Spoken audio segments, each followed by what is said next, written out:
Hai Sobat Sehat semuanya, saya Dr. Tirta Wijaya.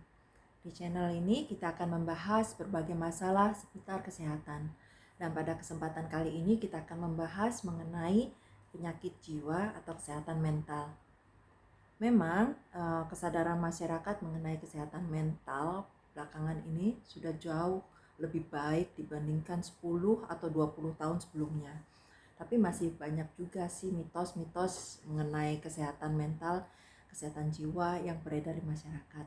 Dan oleh karena itu, pada kesempatan kali ini kita akan bahas mengenai mitos-mitos itu.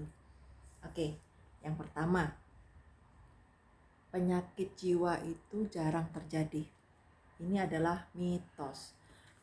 Penyakit jiwa itu sama aja seperti penyakit fisik.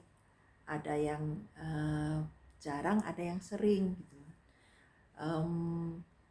Misalnya untuk contoh penyakit jiwa yang sering terjadi itu adalah depresi. Depresi ini kalau di penyakit kulit itu sama seperti jerawat. Jadi hampir semua orang pernah mengalaminya. Jerawat biarpun satu seumur hidup pasti pernah lah mengalami. Depresi juga seperti itu. Setiap orang pasti pernah mengalami paling enggak satu episode depresi dalam hidupnya. Kalau gitu semua orang sakit jiwa dong. Bukan semua orang sakit jiwa, tapi semua orang pernah sakit jiwa. Terus apa bedanya antara depresi dengan kesedihan? Beda. Sedih itu adalah perasaan reaksi yang wajar ya. Kalau kita mengalami peristiwa menyedihkan ya kita sedih lah, itu normal. Kalau kita nggak sedih justru nggak normal. Tapi apa yang membedakan antara kesedihan dengan depresi? Jadi yang dibilang depresi itu adalah kesedihan yang berlangsung terus-menerus, kelamaan gitu ya. Berlangsung setiap hari selama lebih dari 2 minggu. Atau kesedihannya itu nggak proporsional dengan penyebabnya. Jadi pada orang biasa gitu ya yang nggak depresi itu ya biasa aja, tapi pada orang yang depresi itu bisa menimbulkan kesedihan yang berlebihan gitu loh, yang sampai menimbulkan rasa nggak mau hilang semangat hidup, nggak mau ngapa-ngapain, jangankan kerja, mau makan aja udah ogah gitu kan, nggak ada semangat, sampai turun berat badan, sampai bahkan tidak bisa merasa senang dengan hal-hal yang tadinya dalam keadaan normal tuh dia senang lakukan gitu. Itu termasuk sudah bisa didefinisikan sebagai depresi. Dan itu hampir semua orang pernah mengalami lah, paling nggak sekali dalam hidupnya. Banyak yang bisa pulih kembali, bangkit kembali, istilahnya move on ya. Tapi banyak juga yang butuh bantuan untuk bisa move on. Jadi yang mengatakan bahwa sakit jiwa itu jarang, mitos ya gitu ya, tergantung sakit jiwanya apa. Oke, yang kedua, bahwa kondisi mental atau sakit jiwa itu sifatnya permanen. Orang yang udah didiagnosa sakit jiwa ya udah seumur umur seperti itu lagi mitos, karena sakit jiwa itu macam-macam. Sama seperti sakit fisik, ada sakit yang bisa sembuh, ada sakit yang nggak bisa sembuh.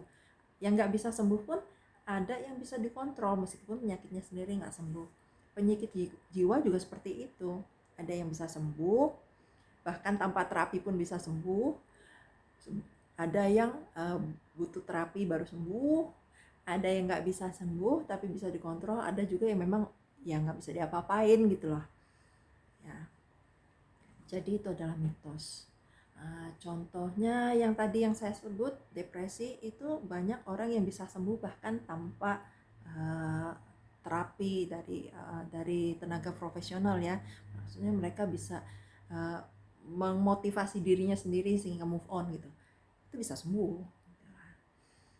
Terus yang berikutnya, nomor 3, pasien dengan sakit jiwa, pasien dengan kondisi mental itu nggak bisa bekerja. Ini adalah mitos. Sekali lagi, sakit jiwa itu ada macam-macam gitu ya. Ada yang bisa sembuh, ada yang enggak. Tadi bilang ada yang bisa kerja, ada yang enggak gitu. Itu sama aja seperti sakit fisik juga seperti itu kan, ada sakit yang tetap bisa kerja, misalnya kayak batuk pilek yang biasa-biasa aja gitu ya, sesema itu kan cukup pakai masker, etika batuk yang baik, etika bersin yang baik, itu masih bisa kerja sebenarnya gitu kan. Tapi kalau misalnya kayak yang lagi sakit demam berdarah gitu kan sampai harus dirawat inap, atau misalnya sakit diabetes. Oke, yang diabetes itu kan masih bisa kerja orangnya, sambil menjalani terapi dia tetap kerja gitu. Nah, sakit jiwa juga seperti itu, ada yang nggak bisa kerja, ada yang bisa kerja, ada yang bisa kerja setelah diobatin, ada yang memang nggak bisa kerja. Oke, contohnya yang depresi. Yang depresi itu memang kalau lagi serangannya, lagi akutnya, dia boro-boro kerja, mau makan aja malas, mau bangun dari tempat tidur bangkit itu aja udah butuh perjuangan tersendiri. Itu mungkin kalau lagi serangan nggak bisa kerja lah ya.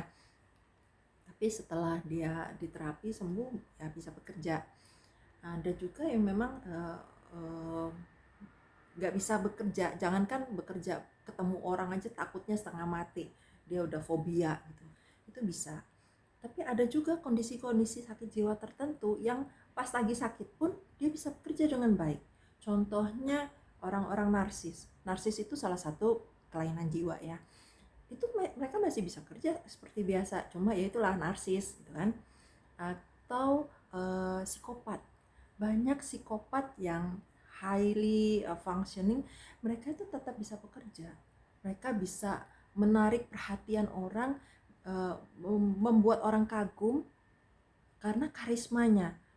Makanya ada psikopat itu yang bisa korbannya bisa banyak. Kenapa? Karena mereka berkarisma, nggak kelihatan kalau mereka itu sakit jiwa sebenarnya gitu.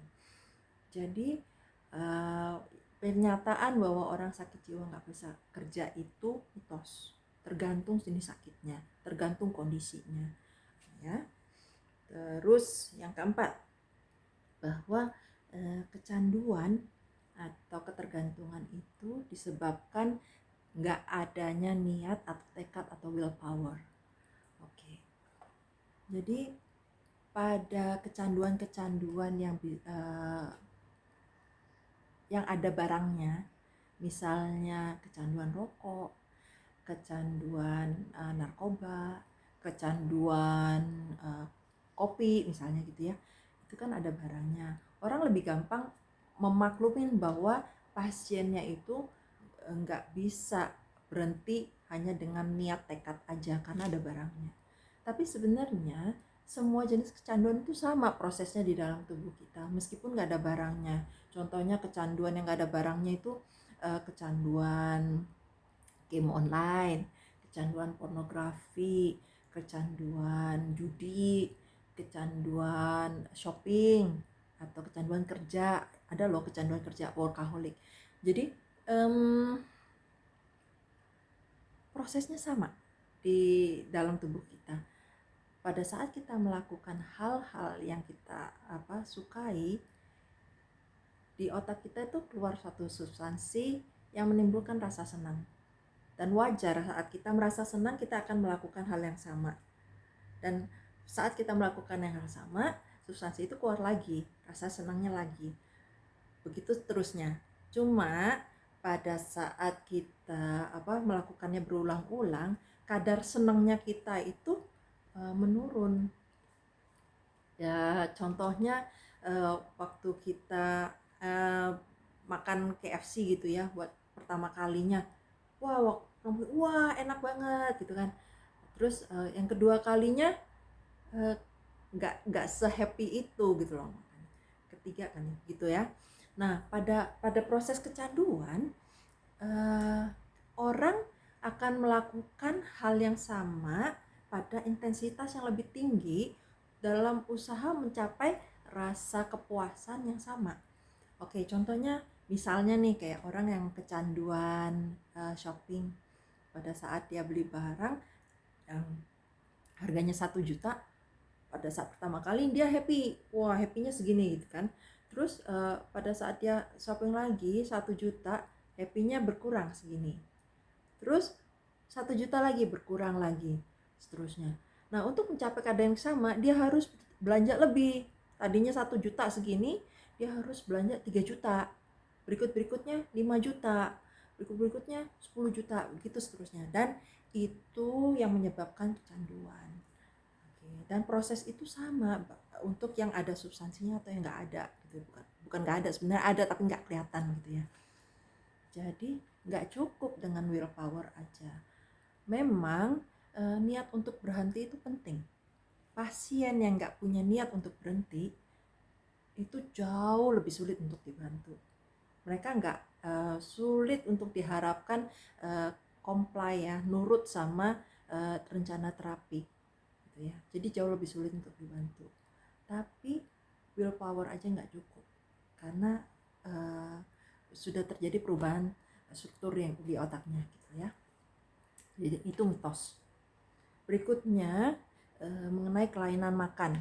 Kelainan makan itu merupakan gaya hidup. Enggak juga. Kelainan makan itu bukan pilihan gaya hidup ya. Bukan seperti kalau kayak kita, oh saya mau jadi vegan, besok saya nggak makan daging. Enggak seperti itu.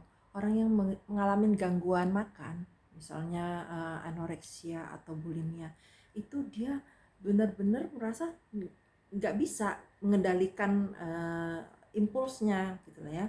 Orang yang misalnya anoreksia gitu, dia biarpun lapar dia nggak bisa makan, dia takut makan gitu.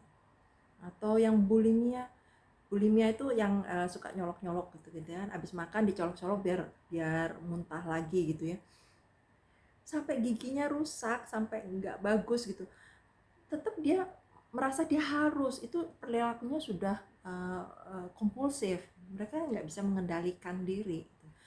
Dan itu bukan pilihan mereka, mereka sudah mengalami kelainan jiwa dan itu butuh bantuan profesional gitu ya.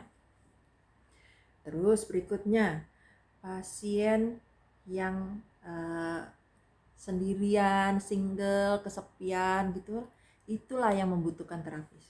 Itu mitos. Terapis itu bukan teman curhat. Terapis itu adalah tenaga kesehatan profesional yang dididik, dilatih untuk membantu pasien.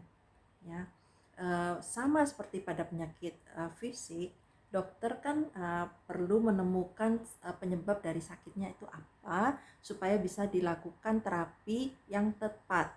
Ya, misalnya kayak penyakitnya kalau disebabkan virus ya kasih antivirus, kalau disebabkan bakteri dikasih antibiotik, kalau sebab ya seperti itulah. Penyakit jiwa juga seperti itu. Tenaga kesehatan, terapis, psikiater itu perlu menemukan penyebab penyakitnya itu apa. Oke. Caranya gimana? Ya kalau sakit lain kan bisa di ronsen, bisa diperiksa darah, bisa di PET scan gitu kan. Kalau sakit jiwa ya caranya ya tanya jawab, dicari penyebabnya apa. Dan setelah itu, setelah ketahuan penyebabnya apa, baru dibuat rencana terapinya. Nah, terapinya bisa berupa obat-obatan, bisa juga berupa psikoterapi. Dan itulah perannya terapis, itulah perannya psikiater, psikolog. Jadi terapis sekali lagi bukan teman curhat. Mereka tenaga kerja, tenaga kesehatan profesional. Memang pasien yang punya teman, punya teman curhat, punya keluarga yang mendukung itu sangat membantu lah ya proses penyembuhannya. Tapi bukan berarti lantas mereka nggak butuh terapi. Ada kondisi-kondisi tertentu yang tetap membutuhkan pertolongan tenaga kesehatan profesional. Dan sekali lagi ini tadi semua mitos yang kita bahas. Kalau misalnya teman-teman sobat sehat semua ada yang mau ditanyakan, boleh langsung diketik di komen. Dan ingat, kesehatan mental itu bukan hal yang tabu ya.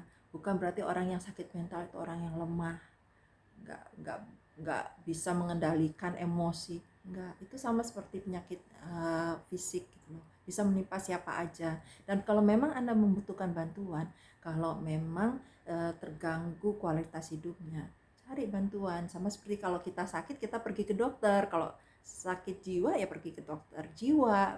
Itu bukan berarti Anda gila, bukan berarti Anda lemah gitu loh. Oke, sekian sharing saya hari ini. Semoga bermanfaat. Kalau ada yang mau ditanyakan langsung di komen.